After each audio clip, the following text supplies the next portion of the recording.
বাড়িতে পাঁচতলা আছে কিনা সেটা দেখা বিষয় না,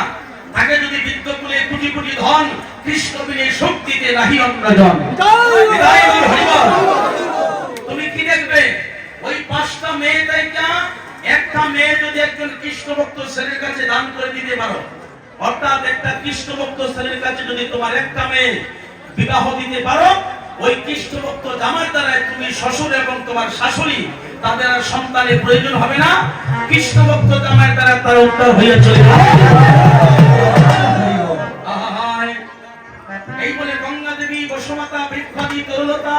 পিতৃকুল, মাতৃকুল, আরো শ্বশুরকুল, তারা সবাই স্বর্গে গিয়া করবে কুলাকুল। তাই বলছে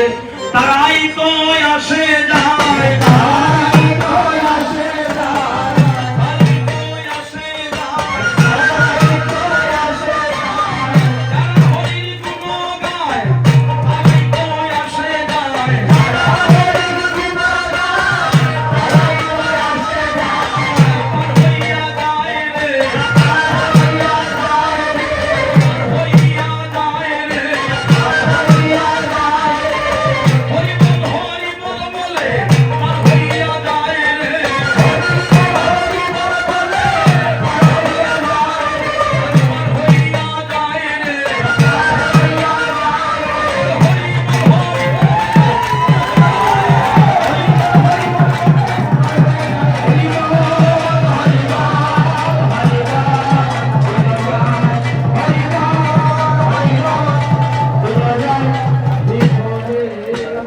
আসতে আপনি আপনার মাকে নিয়ে এখানে দুইজন প্রভু আছে, শুধু বৃন্দাজিকে সপ্তপদকী, সপ্তপদকী বুঝেন তো ওইগুলা সাতটা পদকী ভাবে আপনার জায়গায় যায় থাকবেন, এটা পদকী করার পরে তারপরে বলছেন নন্দ মহাপ্রভুর আজ্ঞা পাইয়া শিরগুনন্দ,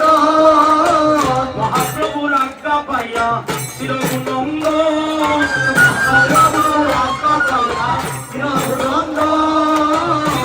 মণ্ডলে ভঙ্গ করিলেন বন্ধন,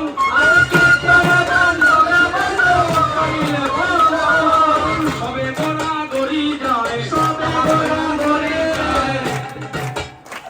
আরে সবে গড়া গড়ি যায় তাহার উপরে, সবে গড়া গড়ি যায় তাহার উপরে, এ যদু নন্দন গায় হরি স্বয়ং করে, এ যদু নন্দন গায় হরি স্বয়ং করে, এ যদু নন্দন গায় হরি স্বয়ং করে, এ যদু নন্দন গায় হরি স্বয়ং করে, হইল যত সমাপন, হইল যত সমাপন, হরি বল হরি বল, হরি বল হরি বল, হরি জীবের পথের সম্বল, হরি বল হরি বল, হরি জীবের পথের সম্বল, হরি বল হরি বল, গতি নাই গতি নাই, গতি নাই গতি নাই, গতি নাই গতি নাই, গতি নাই গতি নাই, নাম দিনে কলির জীবে গতি নাই গতি নাই,